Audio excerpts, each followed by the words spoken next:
தந்தை மகன் தூயாவியாரின் பெயராலே.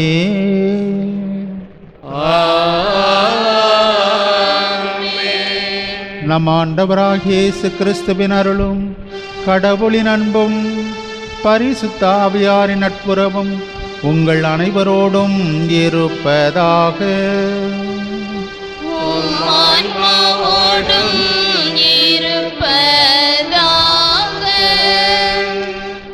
அற்புத குழந்தை இயேசுவில் அருமையான சகோதர சகோதரிகளே, லூர்து டிவி வழியாக மாதா டிவி தொலைக்காட்சியில் இந்த திருப்பலியிலே இணைந்திருக்கின்ற அன்பு பக்தர்களே, உங்கள் அனைவரையும் திருச்சி மாநகரின் நுழைவாயிலில் அமைந்துள்ள நம்பர் 1 டோல்கேட் என்ற இடத்தில் உள்ள கும்பகோணம் மறைமாவட்ட அற்புத குழந்தை இயேசுவின் திருத்தலம் வரவேற்கின்றது.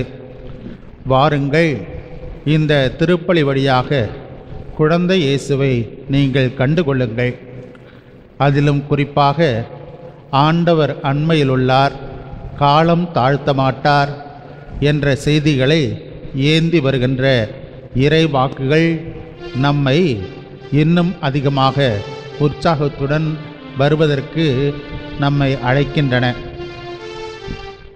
கபிரியேல் தூதரை கடவுள் கன்னிமரியிடம் அனுப்பியது மட்டுமல்ல, சூசைக்கும் கனவில் தோன்றி, சூசையே, தாவீதின் மகனை, உம்முடைய மனைவி மரியாளை ஏற்றுக்கொள்ள அஞ்ச வேண்டாம், ஏனெனில் அவர் கருவுற்றிருப்பது பரிசுத்த ஆவியால்தான் என்று உரைத்ததோடு மட்டுமல்லாமல் அவரை தன்னுடைய துணைவியாக ஏற்றுக்கொள்வதோடு பெத்லெகேம் ஊருக்கு அவரை அழைத்து செல்ல அங்கே உற்சாகத்தை மூட்டுகின்றார்.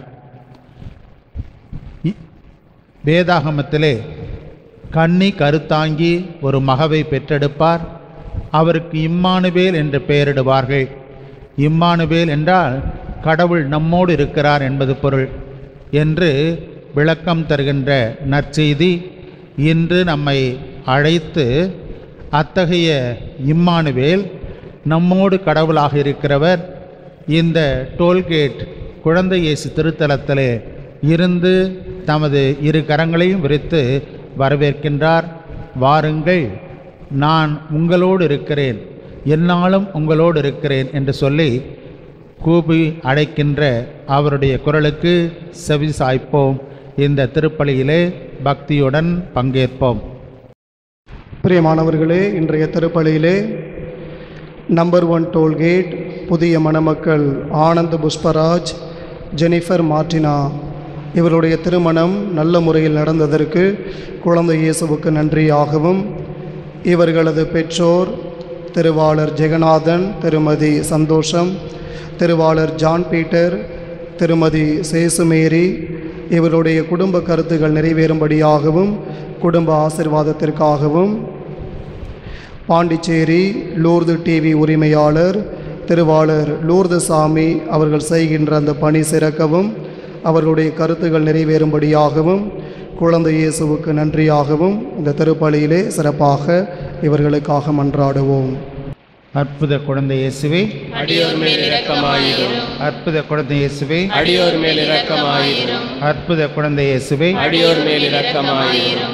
எங்கள் அருமை குழந்தை இயேசுவே, அடியோரை ஆசீர்வதித்து வரவேற்க கரம் பிடித்து இங்கே காத்திருக்கின்றேன். ஜெபத்தின் வழியாக உம்மை வாழ்த்தி வணங்க எங்களுக்கு உதவி புரியும். நீரே எங்கள் ஆண்டவர், நீரே எங்கள் மீட்பர். எங்களை பற்றி உமக்கு எவ்வளவோ அக்கறை. அந்த அக்கறையினால்தான் எங்கள் மன்றாட்டுகளை கேட்க எங்களோடு இருக்கின்றீர். எனவே எங்கள் குரலுக்கு செவிசாய்த்து எங்கள் கோரிக்கைகளை கருணை கூர்ந்து அளித்தரணும். வல்லமை மிக்க உதவியை தாழ்ந்த உள்ளத்தோடு இறைஞ்சி கேட்கிறோம். தந்தையோடும் தூய ஆவியோடும் இறைவனாய் என்றென்றும் வாழ்ந்து ஆட்சி புரியும் இயேசுவே, ஆமென். நவநாள் ஜெபம். அற்புத குழந்தை இயேசுவே, அமைதியற்ற எங்கள் உள்ளங்களின் மேல் உமது கருணை கண்களை திருப்பி அருளுமாறு தாழ்ந்து பணிந்து வணங்கி வேண்டுகிறோம். இரக்கமே உருவான பூமியினிய இதயம், கனிவோடு எங்கள் ஜெபத்தை ஏற்று உருக்கமாக நாங்கள் வேண்டும் இந்த வரங்களை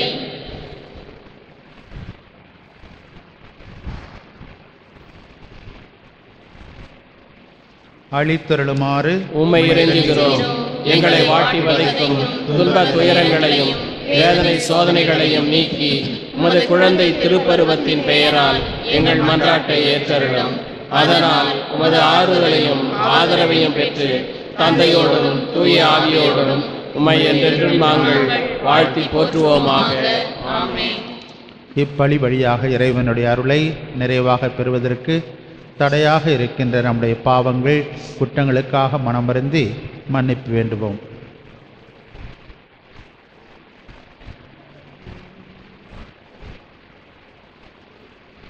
எல்லாம் உள்ள இறைவனிடமும் சகோதர சகோதரிகளிடமும் நான் பாவியனை ஏற்றுக்கொள்கிறேன். ஏனெனில் என் சிந்தனையாலும் சொல்லாலும் செயலாலும் கடமையில் தவறியதாலும் பாவங்கள் பல செய்தேன். என் பாவமே என் பாவமே என் பெரும் பாவமே. ஆகையால் எப்பொழுதும் கனியான பரிசுத்த மரியாதையும் வானதூதர் புனிதர் அனைவரையும் சகோதர சகோதரிகளே உங்களையும் நம் இறைவனாகிய ஆண்டவரிடம் எனக்காக வேண்டிக் கொள்ள மன்றாடுகிறேன். எல்லாம் வல்ல இறைவன் நம் மீது இரக்கம் வைத்து நம் பாவங்களை மன்னித்து நம்மை முடிவில்லா வாழ்வுக்கு அழைத்து செல்வாராக. ஆமென்.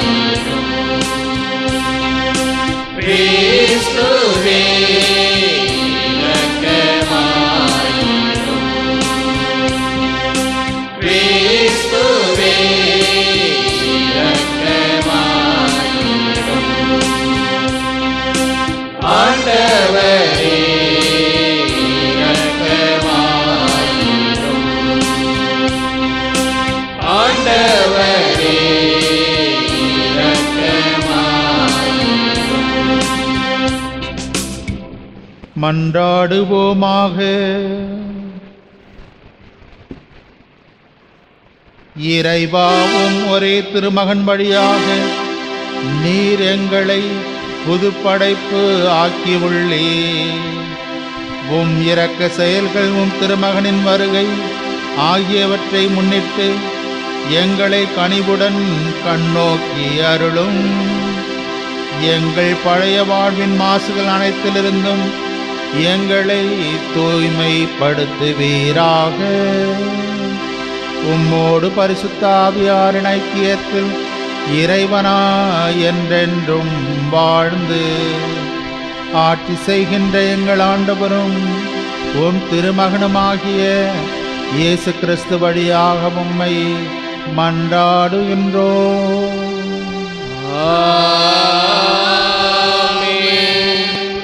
முதல் வாசகம். இறைவாக்கினர் எரோமியா நூலிலிருந்து வாசகம். அதிகாரம் 23, இறைவசங்கள் 5 முதல் 8 வரை. ஆண்டவர் கூறுவது: இதோ நாள்கள் வருகின்றன, அப்போது நான் தாவீதுக்கு ஒரு நீதியுள்ள தளிர் தோன்றச் செய்வேன். அவர் அரசராய் ஆட்சி செலுத்துவார். அவர் ஞானமுடன் செயல்படுவார். அவர் நாட்டில் நீதியையும் நேர்மையையும் நிலைநாட்டுவார். அவர்தம் நாள்களில் யூதா விடுதலை பெறும், இஸ்ரேல் பாதுகாப்புடன் வாழும். யாவே சித்கேனு, அதாவது ஆண்டவரே நமது நீதி என்னும் பெயரால் இந்நகர் அழைக்கப்படும். ஆதலால் ஆண்டவர் கூறுவது: இதோ நாள்கள் வருகின்றன, அப்போது எகிப்து நாட்டிலிருந்து இஸ்ரேல் மக்களை அழைத்து வந்த வாழும் ஆண்டவர் மேல் ஆணை என்று எவரும் சொல்லார்.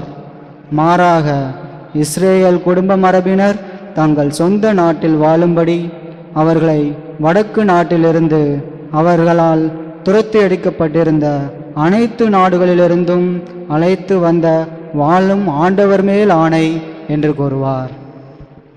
இது ஆண்டவர் வழங்கும் அருள்வாக்கு. இறைவா உமக்கு நன்றி. பதிலுரை பாடல் பல்லவி. ஆண்டவருடைய காலத்தில் நீதி தழைத்தோங்கும். ஆண்டவருடைய காலத்தில் நீதி தழைத்தோங்கும். கடவுளே, அரசருக்கு உமது நீதி தீர்ப்பை வழங்கும் ஆற்றலை அளியும். அரச மைந்தரிடம் உமது நீதி விளங்கச் செய்யும். அவர் மக்களை நீதியோடு ஆள்வாராக. உம்முடையவரான எளியோருக்கு நீதி தீர்ப்பு வழங்குவாராக. பல்லவி. ஆண்டவருடைய காலத்தில் நீதி தழைத்தோங்கும். தம்மை நோக்கி மன்றாடும் ஏழைகளையும் திக்கற்ற எளியோரையும் அவர் விடுவிப்பார். வறியோர்க்கும் ஏழைகட்கும் அவர் இரக்கம் காட்டுவார். ஏழைகளின் உயிரை காப்பாற்றுவார். பல்லவி. ஆண்டவருடைய காலத்தில் நீதி தழைத்தோங்கும்.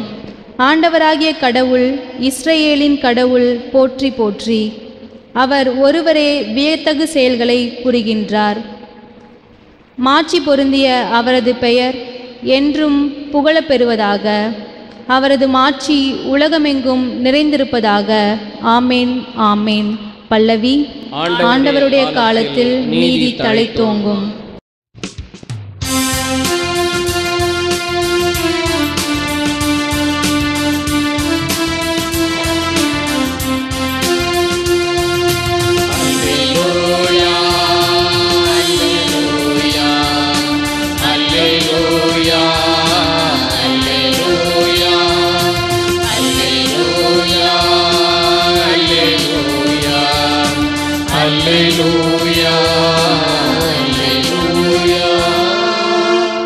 இஸ்ரவேல் குடும்பத்தின் தலைவரே, சீனாய் மலை மீது மோசேக்கு திருச்சட்டம் ஈந்தவரே, திருக்கரம் நீட்டி எங்களை மீட்க வந்தருளும். அல்லேலூயா,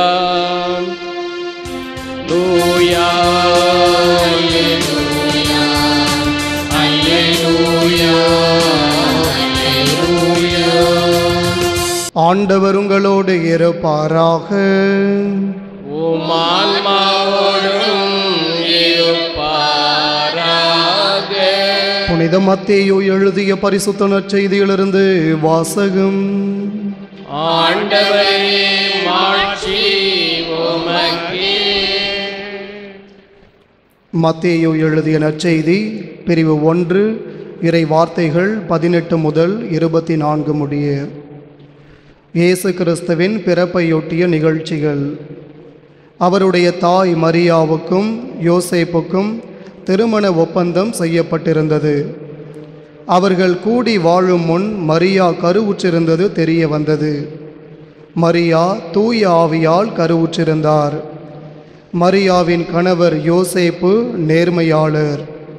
அவர் மரியாவை இகழ்ச்சிக்கு உள்ளாக்க விரும்பாமல் மறைவாக விலக்கிவிட திட்டமிட்டார்.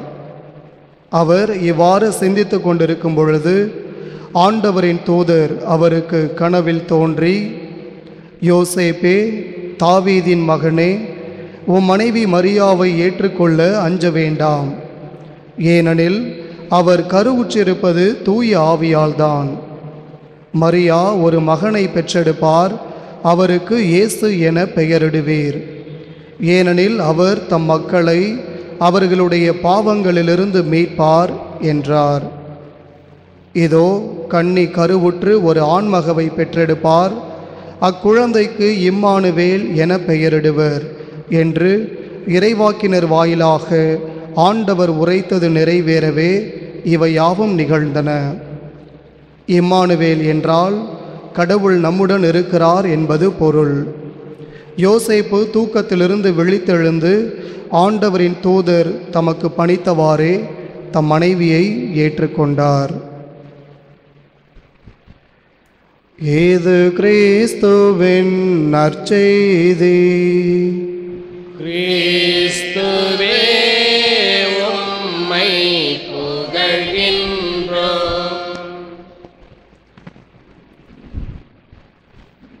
கிறிஸ்து இயேசுவுக்குள் பிரியமானவர்களே, திருவருகை காலத்தினுடைய 3வது வாரத்திலே அடியெடுத்து வைத்திருக்கிறோம்.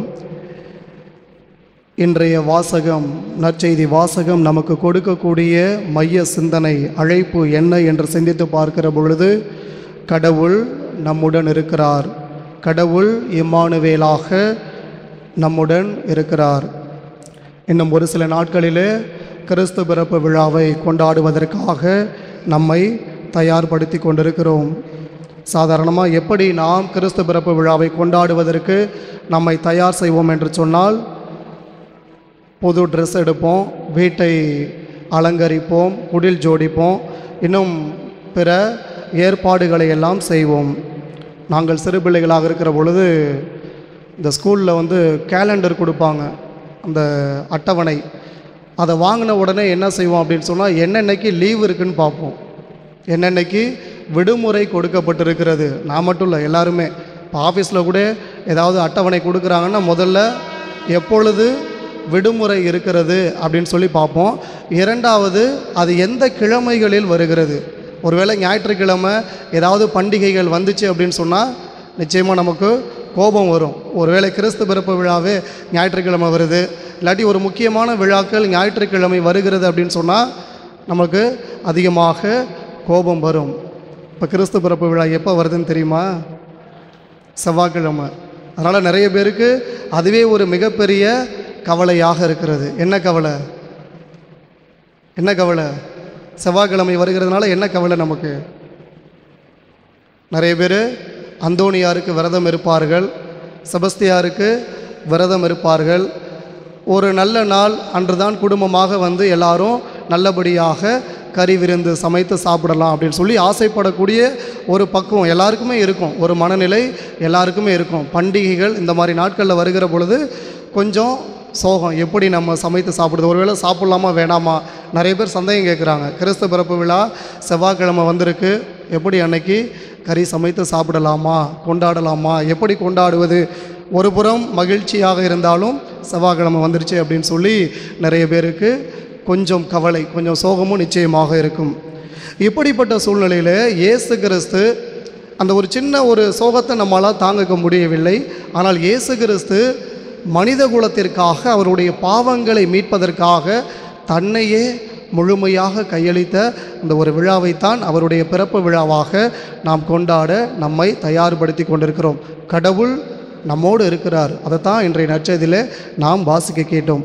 ஏன் இயேசு கிறிஸ்து ஒரு மனிதனாக இந்த உலகத்திற்கு வர வேண்டும்? கடவுள் ஏன் தன்னுடைய மகனை இந்த உலகத்திற்கு அவர் அனுப்ப வேண்டும்? தொடக்க நூலில் பார்க்குறோம், கடவுள் எவ்வளவு சக்தி வாய்ந்தவர், எவ்வளவு ஆற்றல் வாய்ந்தவர். ஒரு வார்த்தையினாலே இந்த உலகத்தையே படைக்கிறார். ஒவ்வொரு நாளும் ஒவ்வொன்றாக இந்த உலகத்தை படைத்து கொண்டிருக்கிறார். அப்படி இருக்கின்ற கடவுள் ஒரு வார்த்தை சொன்னால் போதுமே, நம்மை பாவத்திலிருந்து மீட்டு இருக்கலாமே. ஏன் அவர் இறைமகன் இயேசு கிறிஸ்துவை இந்த உலகத்திற்கு அனுப்ப வேண்டும்?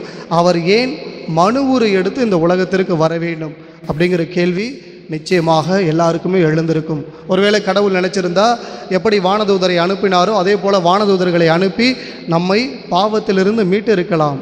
ஆனால் ஏன் அவர் தன்னுடைய மகனை இந்த உலகத்திற்கு அனுப்ப வேண்டும்? ஒரு மனித உரு எடுத்த ஒரு மனித உருவோடு ஏன் அவர் இந்த உலகத்திற்கு வர வேண்டும் அப்படிங்கிற கேள்வி நிச்சயமாக எல்லாருக்குமே எழுவதற்கு ஒரு வாய்ப்பு இருக்கிறது. ஒரு அரசனுக்கும் இவ்வாறு சந்தேகம் இருக்கிறது. ஏன் அவர் மனிதனாக இந்த உலகத்திற்கு வர வேண்டும்? அவர் ஒரு தூதரை அனுப்பியிருக்கலாம், அல்லது கடவுள் ஆற்றல் படைத்தவர், சக்தி படைத்தவர், ஏதாவது செஞ்சு இந்த உலகத்தை மீட்டிருக்கலாமே. ஏன் தன்னுடைய மகனை அனுப்ப வேண்டும் அப்படின்னு சொல்லி தன்னுடைய அமைச்சர்களை பார்த்து கேட்கிறார். அப்போ அமைச்சர்கள்லாம் அவங்களுக்கு தெரிஞ்ச பதில்லாம் சொல்கிறாங்க, ஏன் மனிதனாக வந்தார். ஆனால் எந்த பதிலும் அந்த அரசரை என்ன சொல்கிறது, அந்த அரசருக்கு முழுமையாக சென்று சேரவில்லை. அவரை ஏற்றுக்கொள்ள முடியவில்லை. அவருக்கு கொடுக்கக்கூடிய பதிலெல்லாம் அவரால் ஏற்றுக்கொள்ள முடியவில்லை. ஒருவேளை கிறிஸ்தவர்களாகிய நம்மை பார்த்து ஏன் இறைமகன் இயேசு கிறிஸ்து இந்த உலகத்திற்கு மனித உரு எடுத்து வர வேண்டும் அப்படின்னு கேள்வி கேட்டால் என்ன பதில் சொல்லுவோம்? கிறிஸ்து பிறப்பு விழாவை கொண்டாட போகிறோம், என்ன பதில் சொல்லுவோம்? அதை பற்றி சிந்தித்து பார்ப்பதற்காகத்தான் இன்று நாம் அழைக்கப்படுகிறோம். ஆக எல்லா அமைச்சர்களும் அவருக்கு பதில் சொல்கிறாங்க, இவரால் ஏற்றுக்கொள்ள முடியவில்லை. இறுதியாக அந்த அரசவையில் கொஞ்சம் அறிவு அதிகமாக இருக்கக்கூடிய ஒரு அமைச்சர் எனக்கு கொஞ்சம் கால அவகாசம் கொடுங்க, நான் உங்களுக்கு ஏன் கடவுள் இந்த உலகத்திற்கு மனிதராக வந்தார் அப்படிங்கிறத நான் உங்களுக்கு நிரூபித்து காட்டுகிறேன், நான் உங்களுக்கு புரிய வைக்கிறேன் அப்படின்னு சொல்லி சொல்கிறார். கொஞ்ச நாளில் அரசனுக்கு குழந்தை பிறக்கிறது, இளவரசன், சின்ன குழந்தை பிறந்திருக்கு. அப்போ ஒரு நாள் அரசனுக்கு சாதாரணமாக படகு பயணம், சவாரி செல்வது வழக்கம். அப்போ இந்த அமைச்சர் இந்த வாய்ப்பை பயன்படுத்தி கொள்கிறார். அரசரை பார்த்து கூப்பிடுகிறார், வாங்க நம்ம எல்லாரும் சேர்ந்து படகு சவாரி செல்லலாம் அப்படின்னு சொல்லி அரசரை கூப்பிடுறாரு. அரசருக்கும் ரொம்ப சந்தோஷம், போய் ரொம்ப நாள் ஆச்சு, வாங்க எல்லாரும் போகலாம் அப்படின்னு சொல்லி செல்வதற்காக எல்லாரும் தயாராகிறார்கள். அப்பொழுது அந்த அமைச்சர் போய் அரசர்கிட்ட சொல்கிறாரு, இளவரசன் இப்பொழுது தான் பிறந்திருக்கிறார், நாம் அவரையும் படகு சவாரி செய்ய அழைத்து செல்லலாமே அப்படின்னு சொன்னோடனே அரசர் சொல்கிறாரு, இப்போ தான் குழந்தை பிறந்திருக்கு, இருந்தாலும் இளவரசருக்கு கொஞ்சம் உலகம்னா என்னன்னு தெரியணும், அந்த காற்றை சுவாசிக்க வேண்டும், அதனால் அவரையும் கூட்டிகிட்டு போகலாம் அப்படின்னு சொல்லி போய் அமைச்சர்கிட்ட சொல்லி அந்த குழந்தையை தூக்கிட்டு வாங்கன்னு சொல்கிறாரு. அரசர் படகிலே அமர்ந்திருக்கிறார். எல்லாரும் ஒன்றாக சேர்ந்து அந்த இளவரசரோடு அந்த ஆற்றிலே பயணம் செய்து கொண்டிருக்கிறார்கள். நடு ஆற்றுக்கு சென்று விட்டார்கள். திடீர்னு அமைச்சர் தான் கையில் வைத்திருந்த அந்த குழந்தையை தூக்கி ஆற்றுல போட்டுடுறாரு. இந்த அரசருக்கு என்ன செய்வதென்று தெரியவில்லை. தன்னுடைய ஒரே மகன் இளவரசன் அவரை ஆற்றிலே போட்டு விட்டாரே அப்படின்னு சொல்லி உடனடியாக என்ன பண்ணார், தான் ஆற்றிலே குதிக்கிறார். குதித்து நீஞ்சி போய் அங்கே அந்த குழந்தையை தூக்குகிறார். ஆனால் அது உண்மையான குழந்தை அல்ல, ஒரு பொம்மையை தூக்கி அந்த அமைச்சர் ஆற்றிலே போட்டிருக்கிறார். அந்த பொம்மையை தூக்கிக்கிட்டு அந்த படகுக்கிட்ட வரார். வந்து பயங்கர கோபமாக அமைச்சரை பார்த்து கேட்குறார், ஏன் இப்படி என்னை ஏமாற்றினீர்கள், ஏன் இவ்வாறு செய்தீர்கள், ஏன் பொம்மையை தூக்கி போட்டு என்னை வந்து இளவரசனை தூக்கி போட்ட மாதிரி ஏமாத்துனீங்க அப்படின்னு சொல்லி கேட்கவும் அமைச்சர் கேட்டார். அமைச்சர் வந்து அரசர்கிட்ட சொல்கிறாரு, அரசரே, உங்களுக்கு கீழே நாங்கள் இவ்வளோ பேர் இருக்கிறோம், எந்த ஒரு வேலையாக இருந்தாலும் நீங்கள் என்றைக்குமே செஞ்சது கிடையாது, எங்கள்கிட்ட தான் உத்தரவு போடுவீங்க, போய் அதை செய்ய இதை செய்ய அப்படின்னு சொல்லி உத்தரவு போடுவீர்கள். ஆனால் இன்று நீங்கள் ஏன் அந்த ஆற்றில் குதித்தீர்கள்?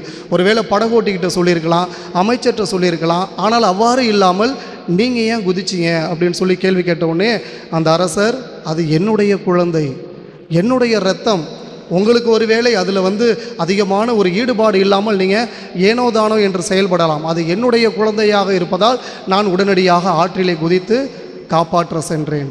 அப்போ அந்த அமைச்சர் சொன்னார், நீங்கள் கேட்ட கேள்விக்கு இதுதான் பதில். தன்னுடைய மக்கள் பாவ நிலையிலிருந்து அவர்களை மீட்டு அவர்களை மீண்டுமாக அந்த அடிமை நிலையிலிருந்து மீட்பு கொடுக்க வேண்டும் என்ற ஒரே காரணத்திற்காகத்தான் கடவுள் தான் ஒரு மனிதனாக உருவெடுத்து தன்னுடைய மகனை இந்த உலகத்திற்கு அனுப்ப இருக்கிறார். அவர்தான் இயேசு கிறிஸ்து. அவர்தான் இந்த உலகத்திலே நம்மை பாவத்திலிருந்து மீட்பதற்காக மனுவுரு எடுத்தவர். அதைத்தான், அந்த ஒரு நிகழ்வைத்தான் இன்றைய நற்செய்தியிலே நாம் வாசிக்க கேட்டோம். நல்லா ஆழமாக யோசித்து பாருங்கள். கபிரியேல் தூதர் வந்து கனவுல காட்சி கொடுக்குறாரு, அன்னை மரியாளுக்கும் காட்சி கொடுக்குறாரு, சூசையப்பருக்கும் காட்சி கொடுக்குறாரு. இந்த ஒரு காட்சி அப்படியே கற்பனையாக நினைத்து பாருங்கள். ஒருவேளை நம்முடைய குடும்ப வாழ்க்கையிலே நமக்கு கொடுக்கப்படுகிறது என்று சொன்னால் எத்தனை பேர் உண்மையிலேயே இந்த சவாலை, இந்த அழைப்பை ஏற்றுக்கொள்ளக்கூடியவர்களாக இருப்போம்? சூசையப்பராக இருந்தாலும் சரி, மரியாவாக இருந்தாலும் சரி, இருவருக்குமே சென்று ஒரு மிகப்பெரிய சவால், திருமணமே ஆகாமல் அன்னை மரியாள் குழந்தை பெற்றெடுக்க வேண்டும் அப்படின்னு சொல்லி இப்போ இருக்க பெண்களுக்கு ஒருவேளை கபிரியேல் சமணசு வந்து காட்சி கொடுத்து சொல்கிறாங்கன்னா எத்தனை பேர் அந்த சவாலை ஏற்றுக்கொள்ள முடியும்? முதல்ல நமக்கு வர பயம், நம்ம குடும்பம் என்ன சொல்லும், சமுதாயம் என்ன சொல்லும், எப்படி முடியும்? அன்னை மரியாள் கேட்ட கேள்வியை நம்மளும் நிச்சயமாக கேட்போம். இருந்தாலும் அந்த சவாலை ஏற்றுக்கொள்ள முன் வருவோமா அப்படின்னு சொன்னால் அது மிகப்பெரிய கேள்விக்குறி. அதே ஒரு சவால் தான் இன்றைய நற்செய்தியிலே சூசையப்பருக்கும் கொடுக்கப்படுகிறது. மரியாவை ஏற்றுக்கொள்ள அஞ்ச வேண்டாம், தூய ஆவியால் கருவுற்றிருக்கிறார், அதனால் அன்னை மரியாளை ஏற்றுக்கொள்ளுங்கள். நினச்சி பாருங்கள், எத்தனை ஆண் மகன்களால் இந்த காரியத்தை ஏற்றுக்கொள்ள முடியும்? சூசையப்பர் ஒரு நேர்மையாளர் அப்படின்னு சொல்லி நற்செய்தியில் வாசிக்க கேட்டோம். இருந்தாலும் ஒரு சமுதாயத்துக்கு ஒரு வேளை அவர் பயந்து அன்னை மரியாவை மறைவாக, ஏனென்று சொன்னால் யூத சட்டத்தில் அப்படி இருக்குது. இணைச்சட்டம் பிரிவு 22 இறை வார்த்தைகள் 22, 23 வாசித்து பார்த்தீங்கன்னா, ஒரு பெண் திருமணத்திற்கு முன்பாக கருவுற்றிருக்கிறாள் என்று சொன்னால் அவளை கல்லால் எறிந்து கொள்ள வேண்டும் அப்படிங்கிறது யூத சட்டம். ஒருவேளை சூசையப்பர் நினச்சிருந்தா எல்லாருக்கும் முன்பாக அன்னை மரியாள் ஏன் இப்படி கருவுற்றிருக்கிறார்கள், எனக்கு இது தெரியாது அப்படின்னு சொல்லி சமுதாயத்திலே அன்னை மரியாளை ஒப்படைத்திருக்கலாம். ஆகவே தான் இன்றைய நற்செய்தியிலே சொல்லப்பட்டிருக்கிறது, அவர் ஒரு நேர்மையாளர், மறைவாக விலக்கிவிட திட்டமிட்டிருந்தார். அந்த அளவுக்கு அன்னை மரியாளை அன்பு செய்திருக்கிறார். அவங்களுக்கு எப்போ அந்த திருமண ஒப்பந்தம் செய்யப்பட்டதோ அன்றிலிருந்து அன்னை மரியாவை அன்பு செய்யக்கூடியவராக இருந்தார். அதனால தான் அந்த சூழ்நிலையில் சமணசு வந்து அவங்களுக்கு காட்சி கொடுத்து ஏற்றுக்கொள்ள அஞ்ச வேண்டாம் அப்படின்னு சொல்லி திடப்படுத்துகிறார். மீண்டுமாக ஒரு சவால் கொடுக்கப்படுகிறது. இதையும் யோசித்து பாருங்கள்.